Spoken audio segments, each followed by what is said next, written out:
Daniel Kostick presents Premiership Elections in Albertan History.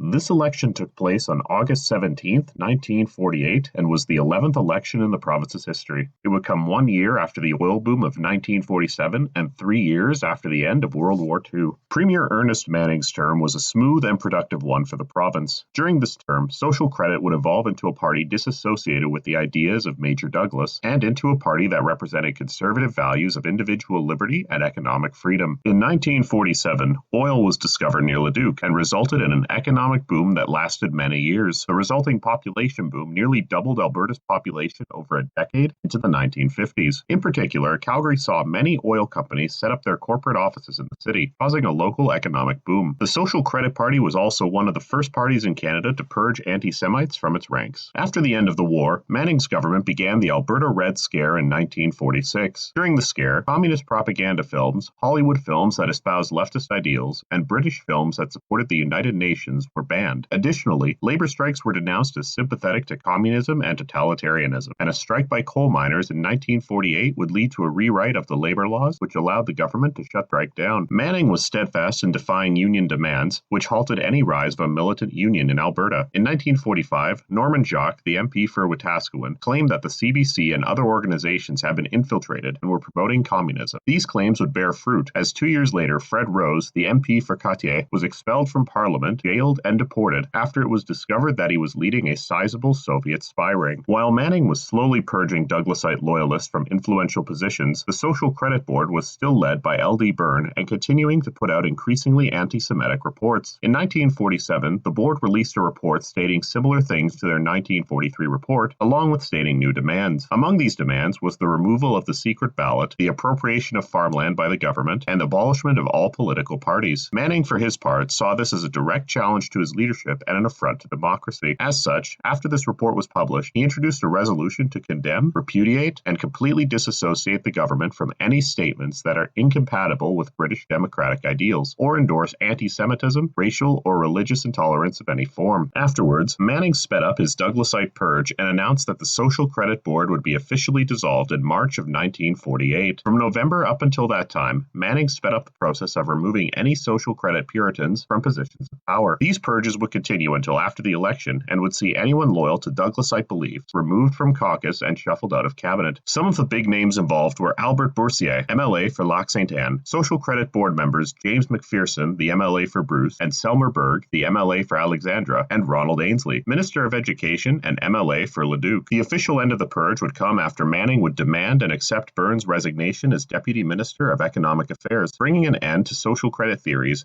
and completing the transformation of the party into a standard right-wing party. In the wake of the popular Manning, the independent movement remnants collapsed completely. John Page, MLA for Edmonton, was named leader in 1945, but it would not be enough to counter the increasing exodus of supporters to social credit. What remained of the group by 1948 was rebranded into the Independent Citizens Association. However, it would do little to mitigate their struggles. The CCF would see a decline in support over the previous term, in part due to the ongoing anti-communist sentiment in the province. The party was unable to build on the success of the Saskatchewan CCF, running on a platform of more radical leftist policies, including taking direct provincial control of provincial resources rather than a platform of social programs. After its success in 1942 and 1944, the business community rallied behind social credit and dropped their effort to build a new party on the political right. Elmer Roper, MLA for Edmonton, would continue leading the party in this election. The Liberals would return to running candidates under its own banner. In 1947, the party held a leadership contest at its party convention. 3 candidates would run, but only 2 stood out: Joseph Tremblay, former MLA for Gouard, and James Prose, MLA for Alberta at large. Prose was elected as the Army candidate in 1944, but crossed the floor to the Liberals with the sole intention of running for leader. He would beat Tremblay on the first ballot and run for a seat in Edmonton in this election. During the campaign, social credit continued to benefit from a lack of credible opposition on the political right. The CCF was unable to regain momentum due to the rise of the Liberals, and their credibility was hurt even further by the outing of Fred Rose, which also collapsed the provincial Labour Progressives. The CCF was also losing in the policy game, as its radical leftist policies were very unpopular across the province. And here are the results.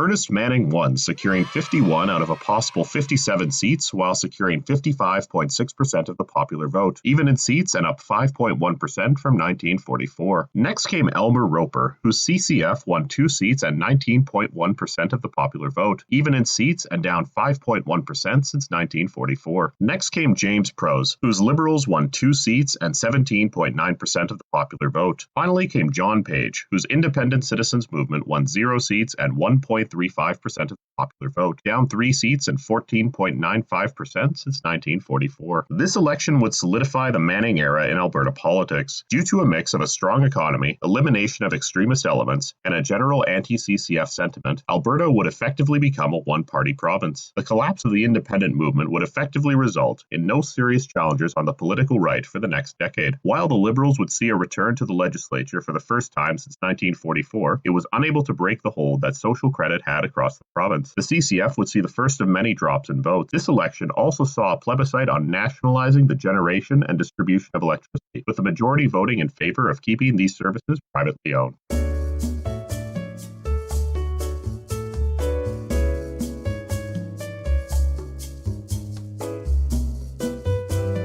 I'll see you in the next one.